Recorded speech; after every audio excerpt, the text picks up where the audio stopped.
On the very day I burned our farmhouse down, my father, Edward Coon I, told me that he hated me. He didn't put a tooth on it in any way, just told me quietly and for the last time that all the cruelty and misshapen ugliness of the world was summed up in my body. The massive dome in my head, my useless legs and piping voice, and most of all, the lack of shame and outrage in my heart. Then he told me he was going to kill me.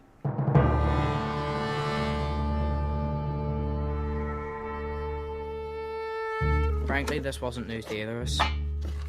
Somehow we seemed to have always known that our relationship had been fated from the beginning to end in some swift settlement of accounts. Some bloody reckoning. I'm going to shoot you stone dead. And what's more, I'm going to shoot you in the back. It'll be a fair fight then. I've no weapons to hand. I'm going to give you a fighting chance. You get a 50-yard start over open ground, and I'll only have one shot. If you make it, don't come back. In that unlikely event, here's £250. Help you make a start in the world. Invest it wisely. I'd recommend government bonds. How about a headshot? You're always telling me my head's too big for my shoulders. Only at 40 yards. Beyond the hawthorn. Okay.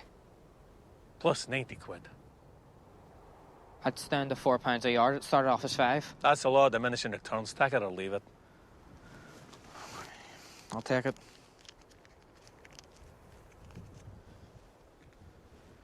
How do I know you'll only take one shot? One's all I'll need.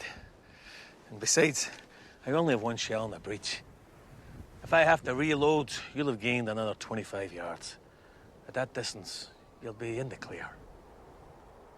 Say I take it in the lung and lay there bleeding to death. Then I will leave you lying there, and the crows will make short work of you. What if I make a miraculous recovery and wake up to find you've stolen my fortune? What then? Whatever else I am, I'm not a thief. You wouldn't try to profit from my death? Body like mine would have considerable freak value. You could go off to Latin America with a mistress. This is a matter of principle, not profit. You'd have a lot of explaining to do. I'll tell everyone that you set fire to the house and took off in shame and fright, that you were depressed on account of your condition. That's a dirty lie. Not once have I ever been depressed about what I am. You haven't, but I have. So? What? You're not going to wish me good luck or anything? There's no point wasting fortune on a dead man. Be on my way then. Go on. I knew the moment I lifted the gun to my shoulder that I'd been hoodwinked.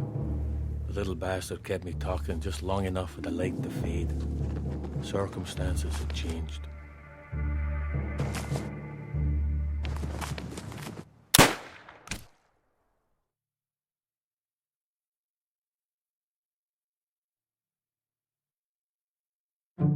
It was all over. My son and only child, Edward Coon II, was dead.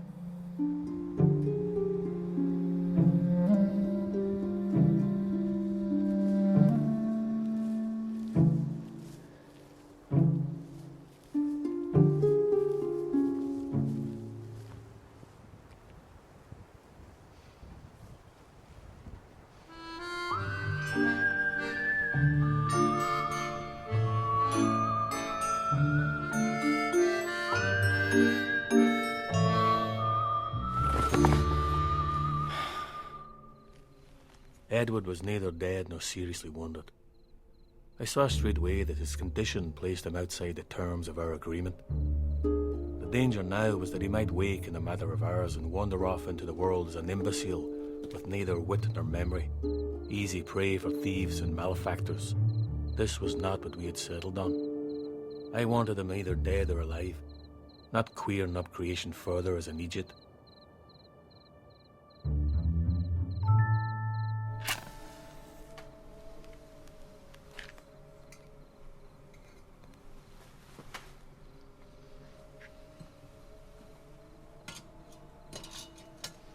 As I gazed upon him, I saw how everything rank and misshapen in the world was summed up in this small bundle of flesh and bone.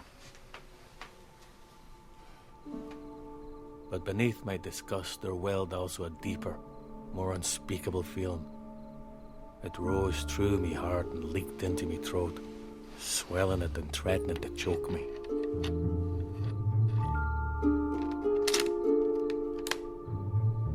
For the first time in my life, I recognized clearly where I'd seen this before.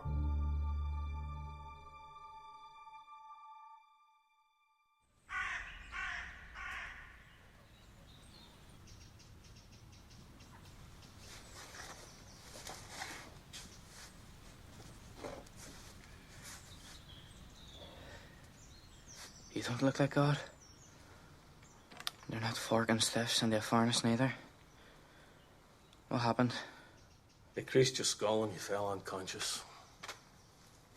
And you took pity on me? No. I just honored the terms of our agreement.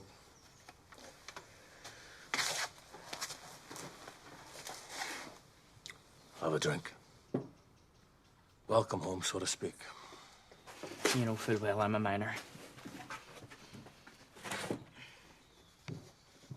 Switch yourself. I would have thought that any man who'd come within a hair's breadth of hell would want to celebrate his deliverance. I'm in no mood for festivities. Need to get my head together. We can't go on like this. People like you and me have no place in the world anymore, Edward. We'd be better off dead. You speak for yourself. That's what I'm doing. I'm lost, Edward. We're told that the world is getting smaller and smaller. The distances are narrowing down. But for people like us, it just gets bigger and bigger until we've dropped right through the meshes into the pit. We have no life anymore. Was it ever any other way? Yes, it was. There was a time when we had status and valuable skills. Some of us were real artisans, craftsmen, shoemakers and fullers and spinners of gold thread, diamond prospectors even. Did you know that our forebears trafficked in foundlings for depleted bloodlines? And the meek ends meet did about a cradle snatching. But that's all gone now. History has passed us by. You're just full of self-pity. Don't patronize me, Edward. I'm old enough to know the difference between pity and disgust. And while we're on the subject of disgust, why'd you set fire to the house? I wanted to start new. I was hoping that whenever you came back, the whole thing would be destroyed. And we could go off together and make our own way in the world. I used to think that this house was our sanctuary, our refuge. But now I think it's our prison. I think it's about time we upped the roots and moved on. Done what? I was thinking in terms of adventure and destiny, taking each day as it comes, facing fortune head on. It's a young man's game, Edward. I'm too old for optimism.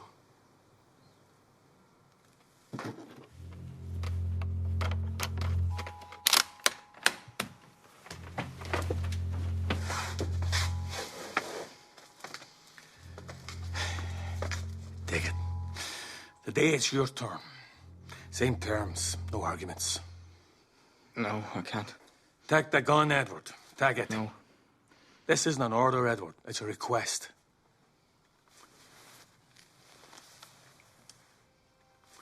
I've hated you from the moment you entered the world. I've hated you even more because you're my son. I didn't think that the world would commit the same atrocity twice in the same place. But I was wrong. Not once in all these years have I ever asked you anything. But now I'm asking you for this one thing. Take the gun and be my son. Just this once and final time. Is it what you really want? It's what I really want.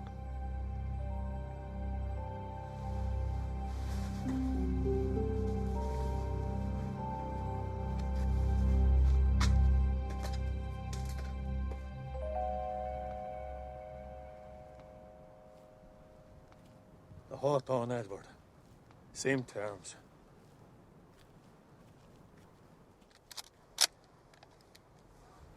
Dad! Yes. working hard.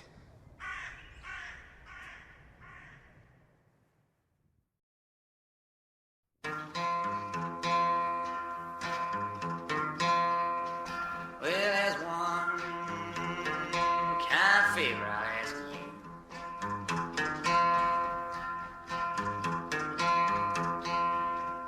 There's one kind of favor I'll ask you.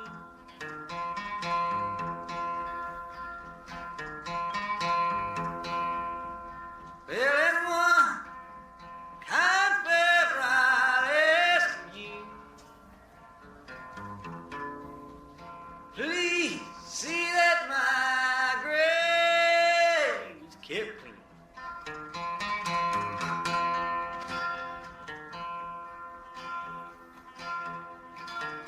You can dig my grave with a bloody spade.